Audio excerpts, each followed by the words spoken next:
ഒഴൂർ കുറുവട്ടിശ്ശേരിയിൽ 2 ദിവസങ്ങളിലായി സംഘടിപ്പിച്ച 33ാമത് SSF Tanur division സാഹിത്യോത്സവിന് സമാപനമായി. വാശിയേറിയ മത്സരങ്ങൾക്കൊടുവിൽ താനാളൂർ സെക്ടർ കിരീടം ചൂടി. മത്സരത്തിൽ താനാളൂർ സെക്ടറാണ് 1ാം സ്ഥാനം നേടിയത്. നിറമരുതൂർ, കേപ്പുരം സെക്ടറുകൾ യഥാക്രമം 2ഉം 3ഉം സ്ഥാനങ്ങൾ നേടി. നിറമരുതൂർ സെക്ടറിലെ കെ ഷാമിൽ കലാപ്രതിഭയായും ഒഴൂർ സെക്ടറിലെ സയാൻ സവാഫ് സർഗപ്രതിഭയായും തെരഞ്ഞെടുക്കപ്പെട്ടു.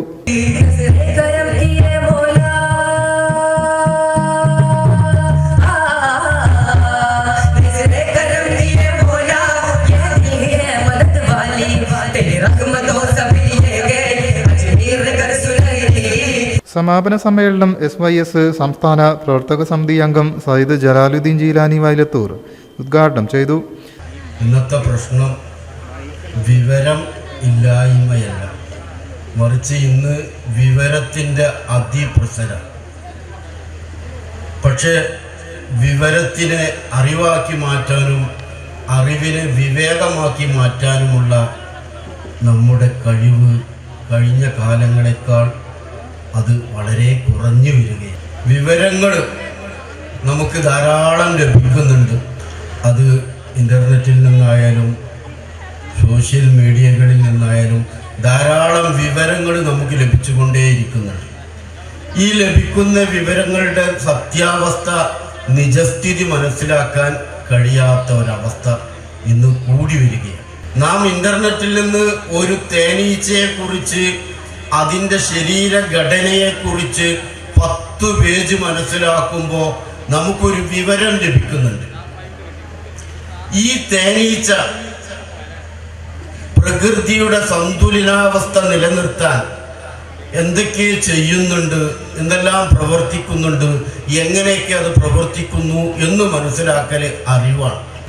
നേരത്തെ നാം ഇൻ്റർനെറ്റിൽ നിന്ന് അതിൻ്റെ ശരീരഘടനയെക്കുറിച്ച് മനസ്സിലാക്കിയത് അറിവ്, അത് വിവരമാണ്.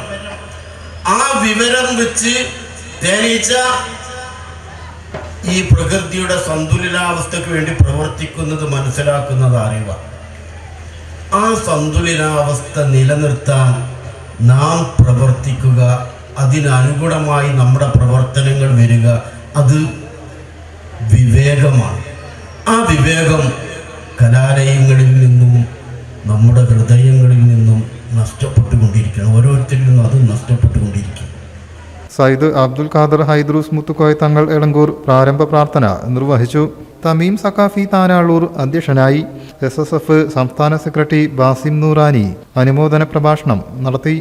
അടുത്ത വർഷം നടക്കാനിരിക്കുന്ന 34ാമത് എഡിഷൻ സാഹിത്യോത്സവിന് കേപ്പുരം സെക്ടറാണ് വേദിയാവുക. വിവിധ ഭാരവാഹികളായ PT മുഹമ്മദ് അഫ്ളൽ, ഷക്കീർ സഖാഫി മാങ്ങാട്, ഇബ്രാഹിം സുഹരി കുരുവട്ടിശ്ശേരി, ആത്തിഫ് റഹ്മാൻ പകര, കരീം ഹാജി പനങ്ങാട്ടൂർ, സയ്യിദ് ഹാഷിം തങ്ങൾ കണ്ണന്തളി, K മുഹമ്മദ് ബുഖാരി എന്നിവർ സംബന്ധിച്ചു. ജിൽഷാദ് താനൂർ സ്വാഗതവും KP ഇസ്മായിൽ നന്ദിയും പറഞ്ഞു. News bureau, Tirur.